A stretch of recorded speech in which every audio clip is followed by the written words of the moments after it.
Let us begin not with a word, but with a body, your body, that forgotten instrument, that fleshy vessel you drag through the world, believing its only purpose is to feel pleasure and to carry your magnificent brain from one room to the next. What a pathetic underestimation of your own machinery. You have been taught that control is a game of language, of persuasion, of the clever arrangement of words. That is a lie, a parlor trick for amateurs. The true, primal, and unspoken war of control is fought and won in the silent theater of the flesh, before a single word is ever spoken. Machiavelli, a man who understood that power was a physical as well as a political reality, knew that a prince's bearing, his very presence, was his first and most important decree. A prince who fidgets, who slouches, who cannot meet a gaze, is a prince whose decrees will be met with contempt, no matter how eloquent they are. His body has already confessed his weakness. The control of others begins with the absolute, tyrannical, and unwavering control of the self. This is the first secret. You must become the absolute monarch of your own physical space. Watch the men around you.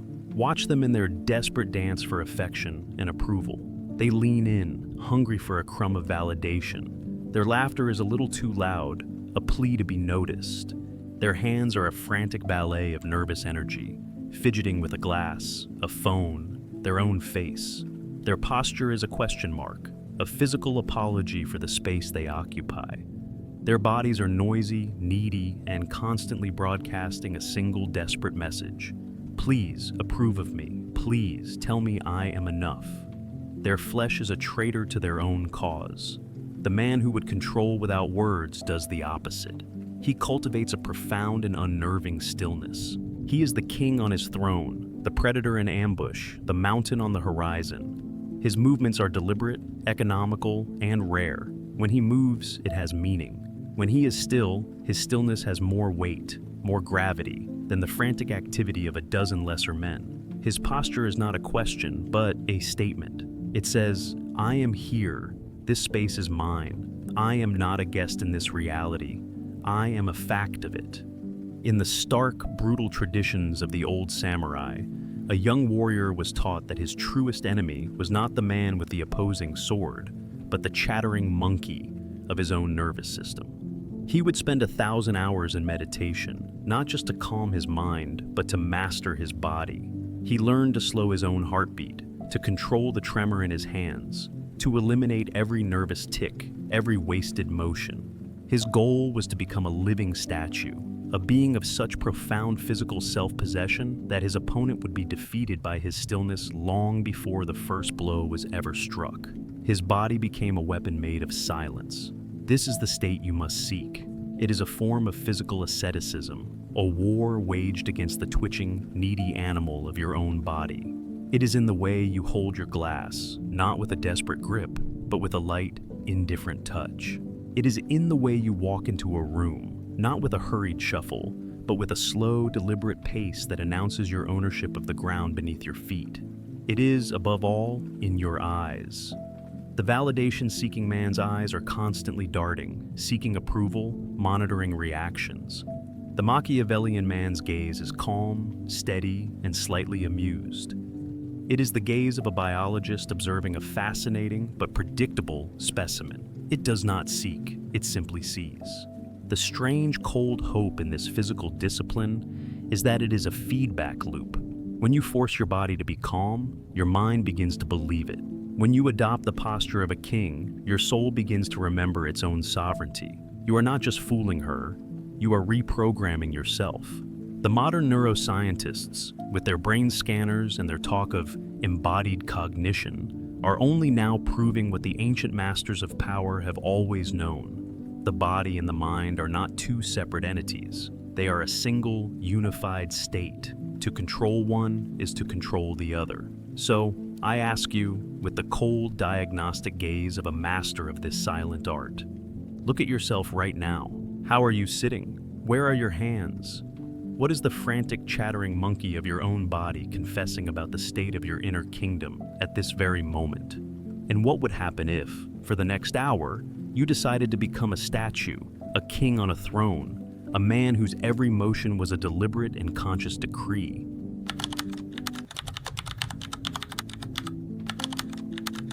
She cannot control the man whose attention is fixed on a universe of which she is not the center. Imagine a great and ancient astronomer, alone in his high, cold observatory. His entire world is a universe of silent, burning stars. He is engaged in a holy and solitary conversation with the cosmos, a task of such immense scale and profound meaning that it consumes him entirely. Now, imagine a beautiful and captivating woman enters the room. She brings with her the warmth of the world below, the scent of wine and perfume, the charming, chaotic music of human desire. The astronomer may turn and smile. He may appreciate her beauty as he appreciates the beauty of a passing comet. But his eye, his soul, his entire being is inevitably drawn back to the telescope, back to the cold, hard, and magnificent truth of his hidden world. He does not need to say a word. His attention has already told her everything. It has told her that she is a welcome but temporary visitor in a universe that does not revolve around her. This is the second and most potent form of unspoken control, the architecture of your own attention. The man who is easily controlled is the man whose focus is for sale. His attention is a desperate searching spotlight, always seeking her, waiting for her cues, reacting to her moods. His inner world is a small, poorly furnished room, and he is desperate for her to enter and decorate it. The Machiavellian man, the man who would control without speaking, does the opposite. He builds a world inside himself so vast, so complex, and so compelling that it generates its own gravity. This is his mission, his purpose, his great work, his art. It is his secret and obsessive conversation with his own personal cosmos. His attention is a rare and precious resource, and he allocates it not based on her demands, but on the ruthless priorities of his own hidden world. When he is with her, he may be fully present, but there is always an unspoken and undeniable sense that his ultimate allegiance is elsewhere. She can feel it. She can feel that she is in the presence of a man who is, at his core, oriented toward a different star. This creates an unresolvable tension, a profound and irresistible mystery. She cannot conquer him because his true capital city is located in a country she cannot invade. She cannot become his mission because he already has one. And so she is forced into a different role. Instead of being the center of his universe, she must compete for a place in it. The entire dynamic of the chase is inverted, and not a single word has been spoken. There is a myth from the lost libraries of the Persian Empire about a king who possessed a single, flawless black pearl. It was said that when he stared into its dark, lustrous depths, he could see the unfolding of destiny, the blueprint of his own great empire. His queen, a woman of legendary beauty, grew jealous of this pearl. She felt she was competing with a dead piece of stone for her husband's soul. One night, she demanded he choose the pearl or her. The king, with a look of profound and genuine sadness, chose the pearl. It was not an act of cruelty. It was an act of honesty. His duty, his destiny, his very being was tied to the vision within the stone. He was the king of an empire, not the king of her heart. The legend says the queen never challenged him again. She could have fought a rival woman, but she could not fight the gravity of his fate. Your mission is that black pearl. It must be more real, more compelling, and more important to you than the temporary comfort of her approval. The modern world, with its gospel of the relationship as the ultimate human achievement, is designed to make you give up your pearl. It tells you that your obsession with your work is an addiction, that your need for solitude is a fear of intimacy. The language, as we have noted, is always therapeutic, and its aim is always the same: to pull your gaze away from the cosmos and back into the small, manageable, and codependent drama of the domestic sphere. The quiet, difficult hope lies in the profound joy of your own hidden world. The liberation is in discovering that your conversation with your own cosmos is infinitely more satisfying than the endless circular negotiations of a relationship.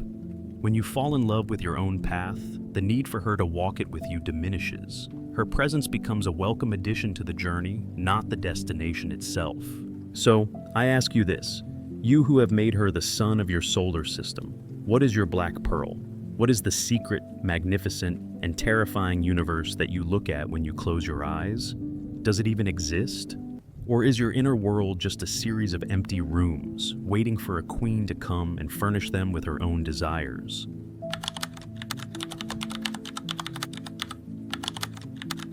To be always present is to be as common as bread. To be strategically absent is to be the feast she starves for. I have seen it 1,000 times, the sad comedy of the eager man.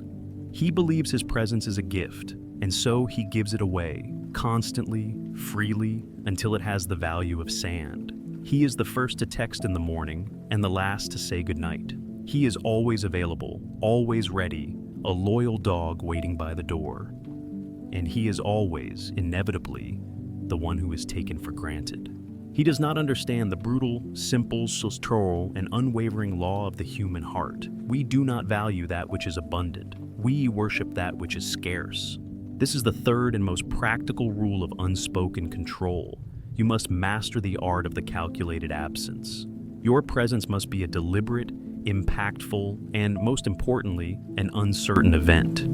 It must not be a daily wage she is entitled to. It must be a rare and priceless treasure she is occasionally allowed to witness. Machiavelli, in advising his prince on how to maintain his authority, understood the power of distance. A prince who is too familiar, who dines with his subjects every night, ceases to be a prince. He becomes a man. His mystique evaporates. The wise prince maintains a certain distance. He reveals himself in carefully orchestrated moments of grandeur and purpose, making his every appearance an event. He does not control his people by being always among them. He controls them by making them constantly aware of his looming, often unseen presence. You must learn to do the same. In a world that screams for constant connection, your silence, your absence, your unavailability is not a failure of intimacy. It is a declaration of your own sovereign value. It is the silent, powerful statement that you have a life, a mission, a world that is your own, and that her access to it is a privilege, not a right. Think of the sun and the moon. The sun is a magnificent life-giving force. It is also utterly predictable. It is there every day. We depend on it, we are grateful for it, and we almost never, ever truly look at it. The moon, however, is a creature of exquisite drama. It is a sliver of silver, a perfect and haunting orb, a ghost of itself, or it is gone entirely. Its power, its romance, its mystery is born from its constant change, its periods of deliberate, total absence. The sun is a reliable husband. The moon is a dangerous and unforgettable lover. The man who is always available is the sun. The man who has mastered the art of absence is the moon. In the dark, romantic folklore of old Russia, they tell of the firebird, a creature of such breathtaking beauty that its feathers glowed even in the darkest night. It would appear unbidden in the Tsar's garden, but only for a single night each year. The Tsar became obsessed. He spent his entire year, his entire treasury, preparing for that one night. He neglected his kingdom, his family, his own health, all for the chance of another brief, intoxicating glimpse of the magical creature. The firebird's power over the Tsar was not in its beauty, but in its profound and unforgiving scarcity. If it had chosen to live in a golden cage in the palace, it would have become a mere pet. By remaining wild, absent, and unpredictable, it became a god. Your time and attention are your glowing feathers. The moment you offer to live in her cage, you become a pet. This is not a game of playing hard to get. That is the pathetic, transparent tactic of a man who has nothing else to offer. This is the authentic state of a man whose life is so full, whose mission is so consuming, as we have discussed, that his absence is a natural and unavoidable consequence. You are not pretending to be busy. You are busy building your own empire. You are not ignoring her texts to create drama. You are ignoring them because you are in the middle of forging your own soul. The control is a byproduct of your purpose. The strange, savage hope in this is that it is a path of mutual liberation. By refusing to be her constant source of entertainment and validation, you force her back upon her own resources, her own life. You give her the gift of her own absence, the space to remember who she is without you. And you, in turn, are freed from the exhausting, soul-crushing job of being the sole sun in her sky. You are free to be the moon, to have your own phases, your own periods of darkness and light. So I ask you, with the cold precision of an astronomer charting the stars, look at the rhythm of your own life. Are you the predictable, ever-present sun, a utility whose light is taken for granted? Or are you the moon, a creature of phases and mystery, whose every appearance is a breathtaking and uncertain event? And what would happen if you dared, for just a week, to disappear into your own darkness?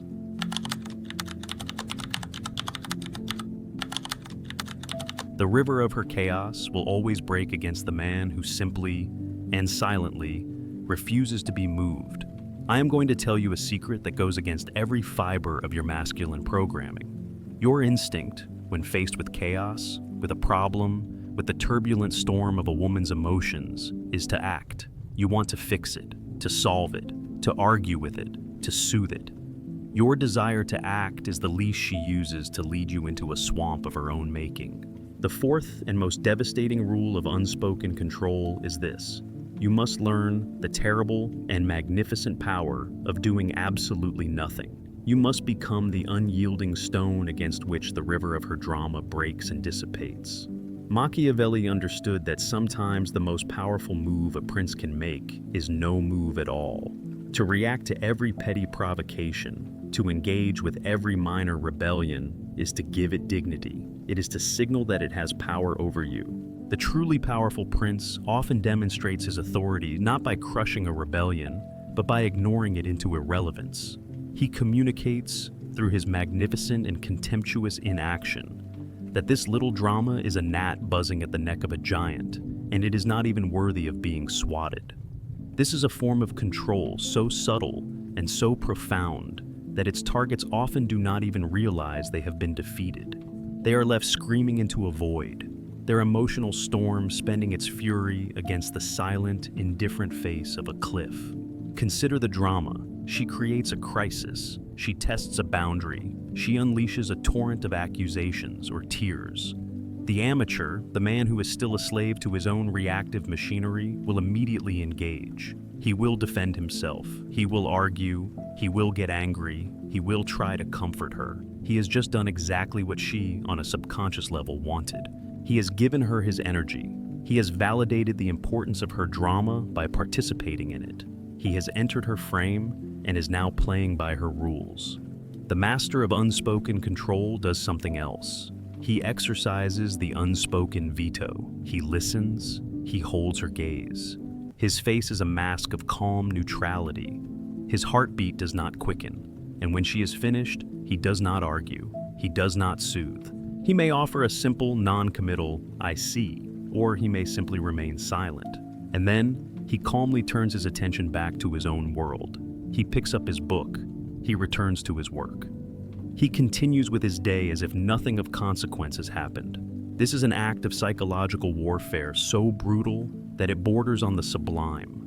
He is communicating, without a single word, several devastating truths. Your chaos has no power here. Your storm is an interesting but irrelevant weather pattern. The foundations of my kingdom are not moved by your feelings. This conversation is over, not because I am angry, but because it is not important enough to warrant my continued attention. There is a grim legend from the Stoic philosophers of Rome about a senator who was a master of this art. His political rivals, unable to defeat him in debate, decided to ruin him through humiliation. During a speech in the Senate, they hired a man to run in and dump a bucket of fish guts over his head. The entire Senate erupted in a mixture of shock and laughter. The senator's rivals leaned forward, waiting for the explosion of rage that would end his career. The senator, dripping with filth, simply paused. He looked down at himself, and then back at the Senate, and with a voice of absolute, unshakable calm, he continued his speech from the exact sentence where he had left off. He did not acknowledge the interruption. In that moment, he was not the man covered in filth. He was the most powerful man in Rome. His refusal to be moved by their chaos was a demonstration of a power they could not comprehend. The quiet, almost unbearable hope in this practice is that you are not just controlling her, you are mastering yourself. You are severing the puppet strings of your own reactive ego. You are starving the part of you that craves the drama, the part that secretly loves the fight. You are achieving a state of inner peace that is so profound and so absolute that it is no longer dependent on a peaceful environment. You become the eye of your own hurricane. So I ask you, with the cold stillness of a predator waiting in the grass, the next time the storm breaks, the next time the chaos erupts, will you allow yourself to be swept away in the flood? Or will you have the courage to do the hardest and most powerful thing of all, to become the stone, to be still, and to do absolutely nothing?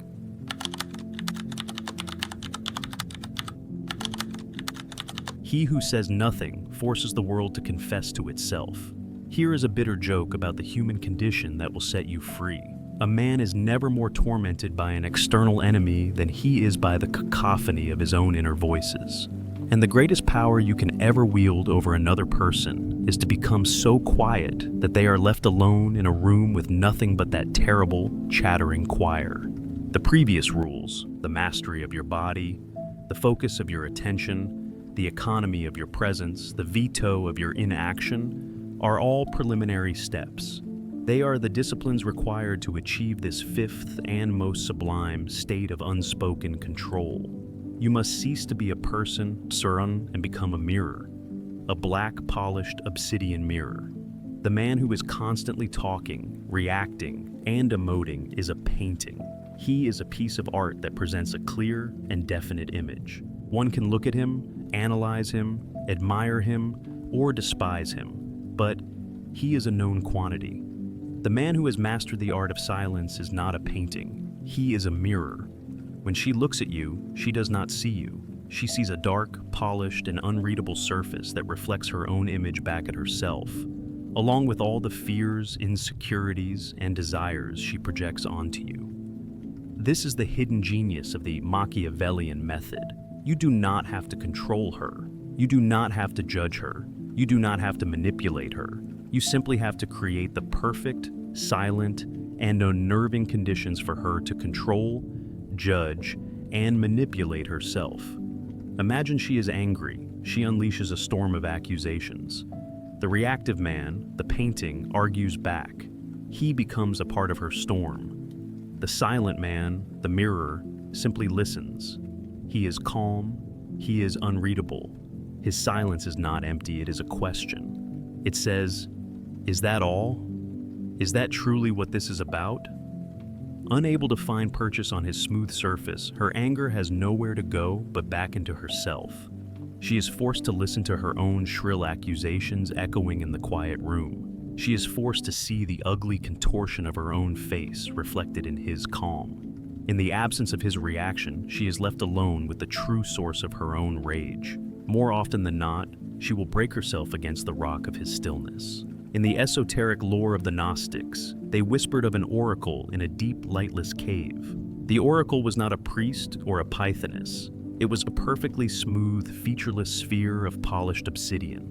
A supplicant would enter the cave and ask their question to the darkness. The sphere would not answer. But in the absolute, unnerving silence, the supplicant would begin to hear the echo of their own voice. They would hear the greed in their question for wealth, the fear in their question about the future, and staring into the black, reflective surface of the sphere, they would see not the future, but a dim, distorted, and terrifying reflection of their own face, illuminated only by the faint light from the cave mouth. They would flee the cave in terror, not because of what the oracle told them, but because of what the oracle forced them to tell themselves. You must become that oracle. Your silence, your unreadability, becomes the screen upon which she projects the movie of her own inner world. If she is insecure, your silence is not silence, it is judgment. If she feels guilty about something, your lack of accusation is not innocence.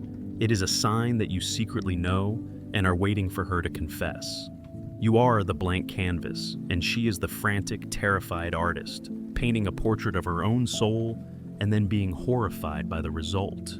The quiet, almost cruel hope in this is a form of profound detachment. You are liberated from the exhausting, impossible role of being her emotional manager. You are not responsible for her happiness, her anger, her security. By becoming a mirror, You hand that responsibility back to its rightful owner, her. You are giving her the terrifying and magnificent gift of her own self-reckoning. Whether she grows from this or shatters from it is no longer your concern. This is the ultimate expression of the Nietzschean pathos of distance. You are so fundamentally other, so grounded in your own silent world, that you operate on a different plane of existence. You are not playing her game. You are the silent, unmoving architecture of the room in which she is forced to play a game against herself. So I ask you this riddle, you who try so hard to be seen, to be understood. What if the greatest power you could ever achieve is to become so perfectly still, so profoundly quiet, that when she looks at you, she no longer sees a man at all, but only the beautiful and terrifying reflection of her own soul?